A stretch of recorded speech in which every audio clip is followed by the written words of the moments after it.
नमस्कार, जय श्री राम, हर हर महादेव। मैं शुभेंदु अधिकारी शपथ लेता हूं। अग्निपथ, अग्निपथ, अग्निपथ। अमिताभ बच्चन के फिल्म का मुझे यह संवाद इसलिए याद आ गया क्योंकि शुभेंदु अधिकारी जी मुख्यमंत्री अब बन चुके हैं। ये सब बात ठीक है। और बंगाल के मुख्यमंत्री बनने के बाद शुभेंदु अधिकारी का जो पथ है वो बहुत पथरीला है, कांटों से भरा है। दरअसल शुभेंदु अधिकारी को कोई मुख्यमंत्री का पद नहीं मिला है, उन्हें कांटों का ताज मिला है और इससे उन्हें सुनहरे ताज में बदलना है। जो पथरीला पथ है उस पथ को बदल के एक स्वर्णिम बंगाल बनाना है। चुनौती बड़ी है। कल मैं अमित शाह जी के स्पीच को बहुत ध्यान से सुन रहा था, समझ रहा था और उसे समझने का प्रयास कर। उसमें एक बिटवीन द लाइन मैंने लाइन सुनी कि अब पश्चिम बंगाल में वो रंगमंच का केंद्र बिंदु बनेगा, वहां पर नाटक केंद्र बनेगा। बंगाल के अंदर ये पुराना कल्चर था जो लेफ्ट और टीएमसी के शासनकाल में धीरे धीरे समाप्त हुआ। लेफ्ट में तो फिर भी कुछ बचा हुआ था क्योंकि लेफ्ट भी इसको अपने हिसाब से उसका प्रयोग करना जानते हैं। टीएमसी ने इसको पूरी तरह से खत्म कर दिया। लेकिन अब जब रंगमंच आएगा जो कि हिंदू आइडियोलॉजी के साथ होगा, तो बंगाल का जो हिंदू नवीनीकरण होगा वो कितना तीव्र होगा उसका उदाहरण मैं आपको तृणमूल कांग्रेस के एक ट्वीट से बताता हूं। तृणमूल कांग्रेस लिखता है, आप सुनिएगा, ये बड़ा इंटरेस्टिंग है। तृणमूल कांग्रेस कहता है इन बहरामपुर, कहां पर? Baharampur, Trinamool Youth Congress office was destroyed by BJP Bengal goons. They looted the party office and the counting day itself without any fear. On the counting day itself without any fear. कहां पर? बहरामपुर। बहरामपुर तो भाई मुसलमानों का गढ़ माना जाता है। वहां तो डेमोग्राफी आपके साथ है, वहां तो अच्छे अच्छे लोग हार गए आपके सामने। वहां कैसे ये हो रहा है, ये सोचना पड़ेगा। तो दवायर इसका यथार्थ लिखता है। दवायर लिखता है और बड़ा कमाल का आर्टिकल है, इसको भी सुनिएगा बहुत ध्यान से। दलायर लिखता है about 100 million Indian Muslim lives in UP, Bihar, West Bengal and Assam. And for the first time since 1967, they are under a single party. एक पार्टी के नेतृत्व के अंदर है पहली बार, और वो पार्टी उनको मानती है मुसलमान पहले और इंडियन बाद में। नहीं नहीं नहीं नहीं नहीं, उमर अहमद साहब आप गलत लिख रहे, आई कंप्लीटली डिसएग्री। बीजेपी ये नहीं मानती है। इन 4 राज्यों के मुसलमान, स्पेशली इन 4 राज्यों के मुसलमान अपने आप को मुस्लिम पहले, उसके बाद पाकिस्तानी, बांग्लादेशी, फिलिस्तीनी, ईरानी पहले मानते हैं।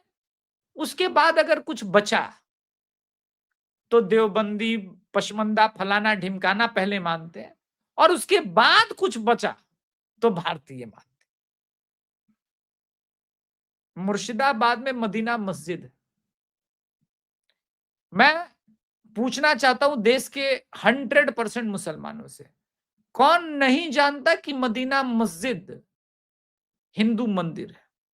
उसके हर एक स्तंभ चीख चीख के गवाही दे रहे हैं। आंख का अंधा भी सिर्फ उस मंदिर के दीवारों को स्पर्श कर लेगा तो जान जाएगा कि कोई मदीना मस्जिद नहीं है।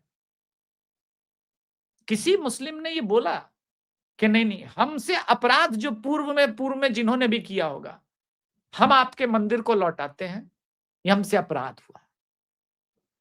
किसी ने ईदगाह के लिए, किसी ने भोजशाला मंदिर के लिए, या किसी ने ज्ञानवापी मंदिर के लिए बोला। इस देश के 100% 100% मुसलमानों को पता है कि वो मंदिर है। उन्हें पता है कि ये गलत है। संवैधानिक दृष्टिकोण से, लेकिन बड़े किताब के अनुसार ये गलत नहीं है।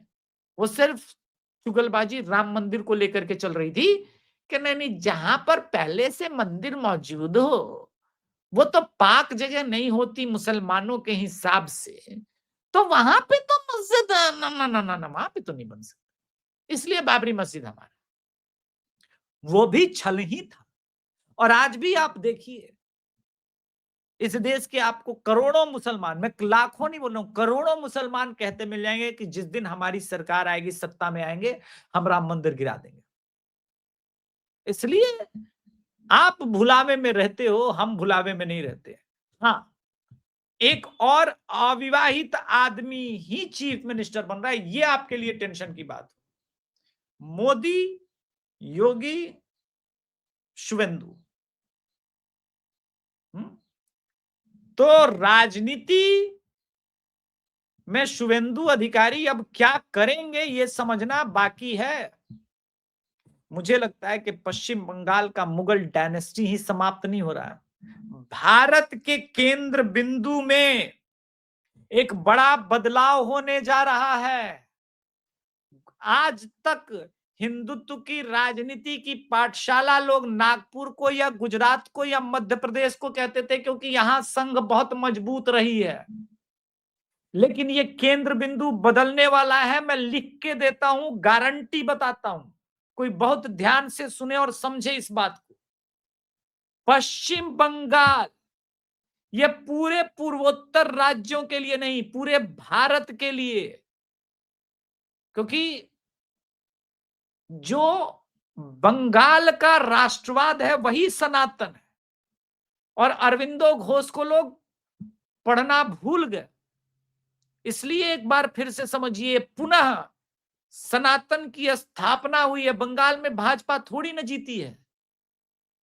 आपको क्या लग रहा है, वो आदमी जो चीखे मार के रो रहा है, कह रहे रे ये क्या हो रहा है, हिंदू हिंदू भाई भाई का नारा लग रहा है, आपको क्या लग रहा है? बीएल संतोष जी को सुनते हैं थोड़ा। और ये बहुत आवश्यक है कि इस चीज को, इस क्लियरिटी को आप लोग समझिए। थॉट होता है ना, जो क्लियरिटी, थॉट का जो क्लियरिटी होता है, वो उसको समझना पड़ेगा। आइडियोलॉजी को समझिए। हमारे तीनों नेता ने आपके सामने, और विशेष रूप से शुवेंदु दादा ने हमारे सामने है, ये राजनीतिक पॉलिटिकल चैलेंज जो है उन्होंने हमारे सामने रखा है। हम कोई 2 साल रहने के लिए, 3 साल रहने के लिए, मैं तो एमएलए हूँ, 5 साल के बाद निकल जाऊंगा, मैं तो राज्यसभा मेंबर हूँ, 3 साल के बाद निकल जाऊंगा, मैं राष्ट्रीय कार्य समिति सदस्य हूँ, 2 साल के बाद चला जाऊंगा, इसके लिए हम नहीं है। We are here for very long time to कम।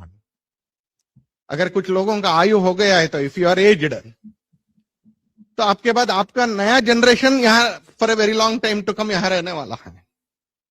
क्योंकि पश्चिम बंगाल का चैलेंज वो तृणमूल नहीं है, ढेर सारे चैलेंजेस है।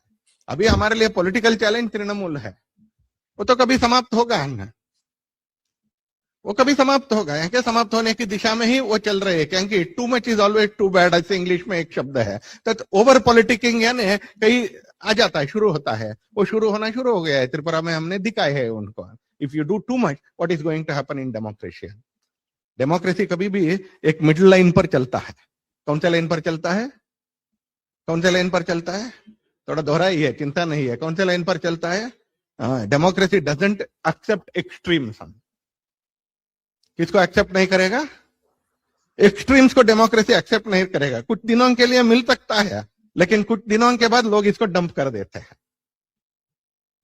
कुछ दिनों के बाद डंप कर देना चाहिए, डंप कर देते हैं। डेमोक्रेसी हमेशा के लिए मिडिल पाथ पर चलता है। वो मिडिल पाथ क्या है? यानी पीपल्स गुड, जनता का कल्याण। वो संस्कृत भी हो सकता है, धार्मिक भी हो सकता है, नैतिक भी हो सकता है, विकास का भी हो सकता है। जनता का हित, जनता के कल्याण के मिडिल पाथ पर चलता है ना। ये एक्सट्रीम भी नहीं चलेगा, वो एक्सट्रीम भी नहीं चलेगा। सो पत्रिका में कभी कभी हमें राइट विंग बोलते हैं ना, हम राइट विंग नहीं हैं। लिख दीजिए आपके पुस्तक में, हम क्या नहीं है, हम क्या नहीं है। मैं सभी लोगों का आवाज चाहिए मुझे। अगर कुछ बड़े समझे तो आपका भी आवाज मुझे चाहिए।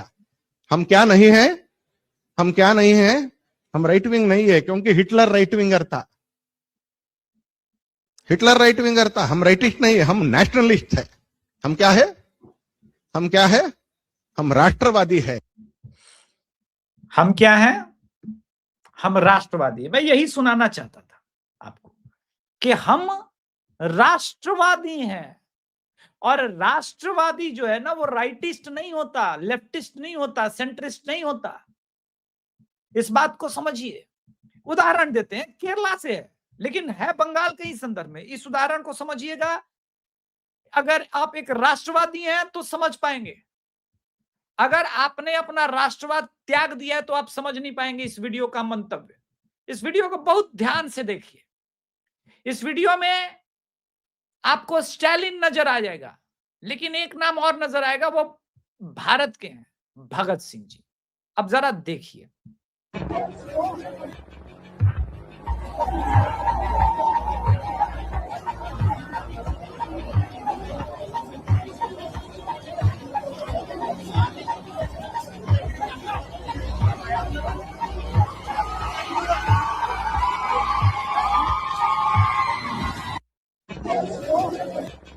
लेफ्ट हारा तो कांग्रेस जीता, लेकिन कांग्रेस के साथ क्या जीता? मुस्लिम लीग। और मुस्लिम लीग ने स्टालिन का फाड़ देते कोई दिक्कत नहीं, किंतु भगत सिंह का आपने झंडा उतार दिया। ये डेंजर है, ये डेंजर है रे बाबा।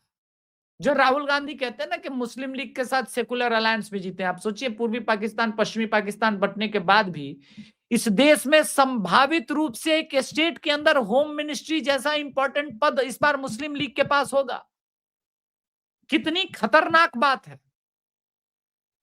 इसलिए बंगाल के अंदर भाजपा के सत्ता को आप सिर्फ इस बात से नहीं सोच सकते कि वहां भाजपा आई है। वो जो हिंदुत्व का वहां पे पुनर्उद्घोष हुआ है, पुनर्जागरण तो मैं नहीं कहूंगा, क्योंकि जागरण होने लगा था 2014 के बाद। और मैं बार बार रिपीट करता हूं कि जो भारत ने 2014 में सोचा था, वो बंगाल ने देर से भले सोचा लेकिन बड़ा दुरुस्त सोचा है। और अब उसका राजनीतिकरण कैसे बदल रहा है बंगाल, और जो भारत को नई दिशा देगा। मैं क्या बोल रहा हूं? भारत को नई दिशा देगा। तो भारत को नई दिशा कैसे दे सकता है वो, ये तो समझना पड़ेगा। इसके लिए मैं आपको दिखाता हूं। एक अशरफ हुसैन नाम के व्यक्ति हैं, ठीक है, अशरफ हुसैन नाम के व्यक्ति हैं। उन्होंने कल एक ट्वीट किया। अशरफ हुसैन लिखता है, हिंदू मुस्लिम भाई भाई का नारा अब हिंदू हिंदू भाई भाई में बदल गया है। आज की राजनीति ने क्या से क्या कर दिया। अच्छा, ठीक, मैं इसको फिर से थोड़ा सा दिखा देता हूं, सुनवा देता हूं। आज तक ये नारा गुजरात में भी नहीं लगा है, हिंदू हिंदू भाई भाई। बंगाल में लग रहा है। इस बात को समझिएगा, इसकी ग्रेविटी को सुनिएगा। भाई भाई भाई भाई भाई भाई भाई भाई, जय श्री राम। तो हिंदू हिंदू भाई भाई, जय जय श्री राम भाई भाई, आरफा खानम शेरवानी के साथ साथ अशरफ हुसैन पर। अब मैं बता रहा हूं कि हिंदू मुस्लिम भाई भाई क्यों नहीं है। आपने कभी समझा एक तरफा भाई भाई चलेगा? हम आपको भाई समझे, आप हमको चारा। हम गौ माता को पहली रोटी खिलाने वाले और आप गौ माता के साथ रोटी खाने वाले भाई भाई। हमारी माता बहनों को पीएफआई के एजेंडा डॉक्यूमेंट में कैसे था कि कैसे 8 करोड़ अविवाहित मुस्लिम महिला हिंदू महिलाएं हैं, इनको कैसे ट्रैप करना है। फिर बाद में उस एजेंडा को अपडेट किया गया कि नहीं, अब विवाहित महिलाओं को भी ट्रैप में लाना है। मिर्जापुर हो, उसका जिम हो, केजीएमयू हो, या वो डॉक्टर्स पढ़े लिखे जो काबूम कर रहे थे, जो फट रहे थे फ्लावर की तरह, जो शांति का उपदेश दे रहे थे लाल किला पर फट के, उसके बाद भी आप कल्पना करते हैं कि भाई भाई। वो डॉक्टर जो राइजिन जहर मिलाकर के पूरे एक शहर को मारना चाहता था। ऐसी असंख्य घटनाएं हैं। छांगुर मियां से लेकर के न जाने कितना कुछ कहने को है। इसलिए मुंह मत खुलवाइए। न तो आपने कभी अपने आप को भारतीय माना और न कभी हमें अपना भाई माना। आप माइनॉरिटी में थे तब भी आपने ये नहीं माना, और अब जब नहीं माना और हम प्रतिकार कर रहे हैं तो आपको ये चुभ रहा है कि बताइए 4 राज्यों में। इसकी भविष्यवाणी तो मैंने बहुत पहले कह दी कि मिथक टूट गया, कि मुसलमान ही सरकार बनाएगा, ये मिथक टूट गया। पहले उत्तर प्रदेश ने तोड़ा, बिहार ने तोड़ा, असम ने तोड़ा और अब बंगाल ने तोड़ा। और बंगाल ने ऐसा तोड़ा कि कुछ लोगों की रीढ़ की हड्डी सीधी हो गई है। किंतु ये अभी शुरुआत है। ये भारत को बंगाल, पुनः यही पश्चिम बंगाल भारत को नई दिशा देगा।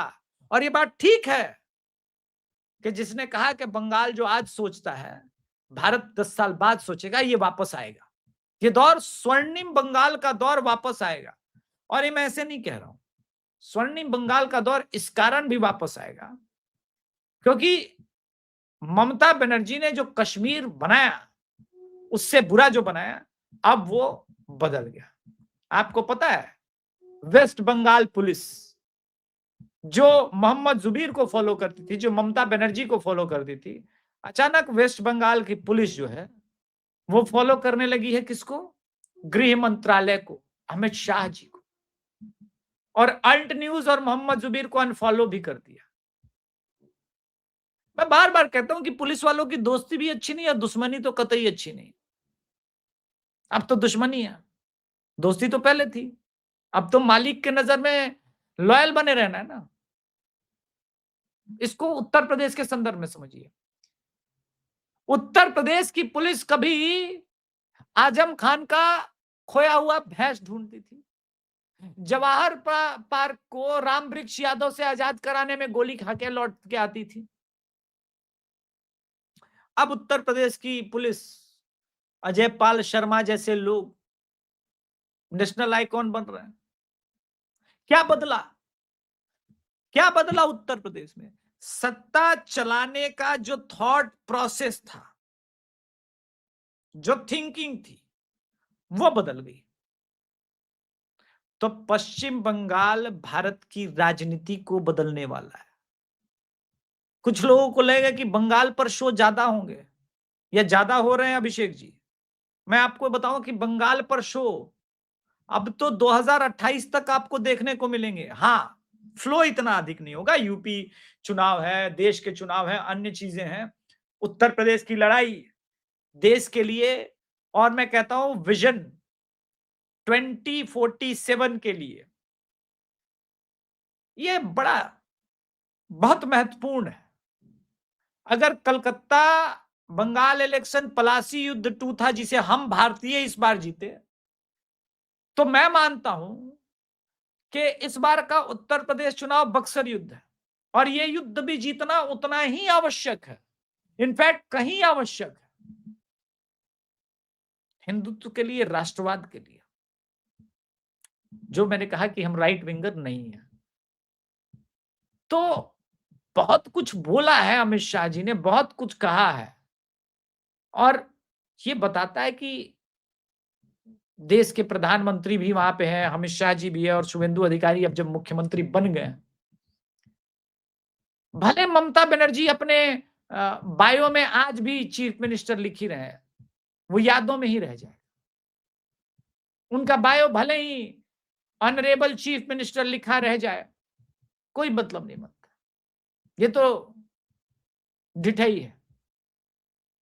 बंगाल की राजनीति में हिंदुत्व प्रवेश कर चुका है, और ये हिंदुत्व सिर्फ प्रवेश नहीं कर रहा है बल्कि बहुत कुछ बदलने वाला है। मैं बार बार इस बात को कह रहा हूं, इस बात को समझिएगा। जो बीएल संतोष साहब ने कहा कि मुख्यमंत्री जब ये कहे ना कि हर एक घर पे हिंदू भगवा झंडा लगना चाहिए, ये कोई मामूली व्यक्ति नहीं कह रहा है।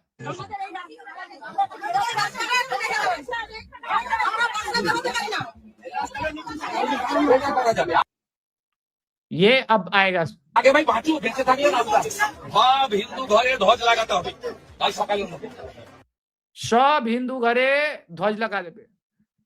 ये आप देखिए, झारखंड मुक्ति मोर्चा बहुत तकलीफ में है झारखंड के अंदर, क्योंकि झारखंड के अंदर भी मियाँ टोला बना है आपको भी पता है, जमाई टोला बना है। कल तक सद्भावना का राग अलापने वाले बाबूलाल मरांडी जी देखिए जहर उगला जा रहा है। अब ये धर्म परिवर्तन करने चले। तो इस देश में बिना धर्म परिवर्तन के, एक बात बताओ, 18 करोड़ मुसलमान पैदा हो गए थे क्या शुरुआत में? जो पूर्वी पाकिस्तान, पश्चिमी पाकिस्तान और भारत के मुसलमान धर्म परिवर्तन के कारण ही बने। अरब वाले नहीं आके रह गए। इस गलतफहमी से दूर निकल लो।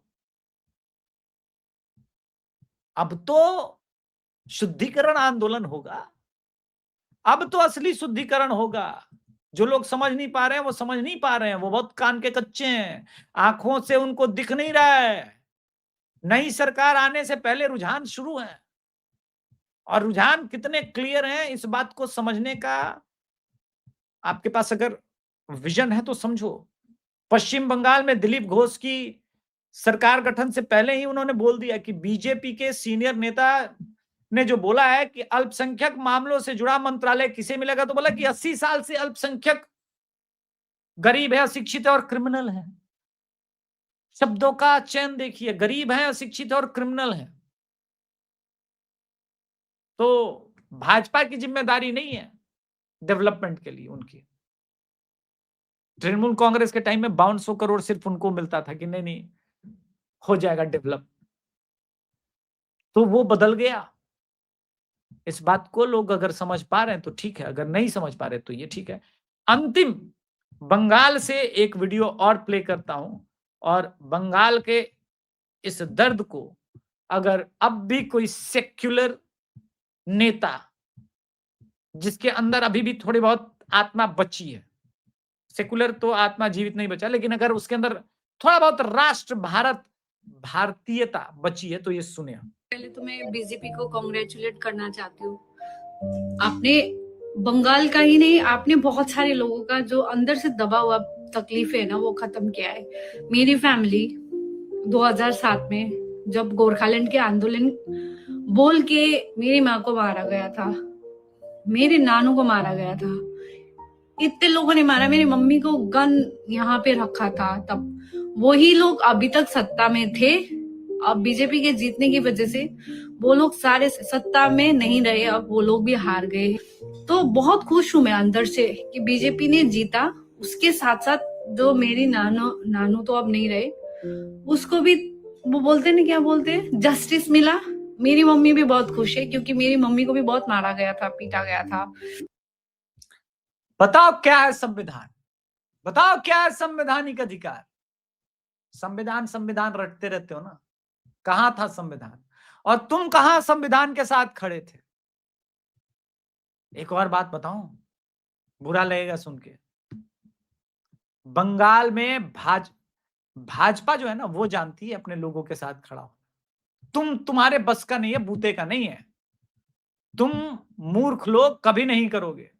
बंगाल के अंदर 321 कार्यकर्ता जो लोग मारे गए ना, उनको पहले श्रद्धांजलि दी गई है नाम के साथ, नाम के साथ। मैंने एक वीडियो में सुनवाया था अमित शाह जी ने क्या बोला था, याद है कि नहीं? याद है कि नहीं? याद है ना? तो 321 कार्यकर्ताओं का नाम शपथ ग्रहण समारोह से पहले यहां पर है। इस बात को समझो, दिमाग के कच्चे जो लोग हैं, कि एक एक नाम जब यहां माथे पे याद है, तो अभी तो धुरंधर का रिवेंज एपिसोड शुरू ही नहीं हुआ। अभी तो हौसला और ईंधन शुरू ही नहीं हुआ कहानी का चैप्टर। इसलिए रिवेंज को समझो और काबिलियत को समझो। आज के संस्करण में इतना ही। धन्यवाद। जय श्री राम। हर हर महादेव।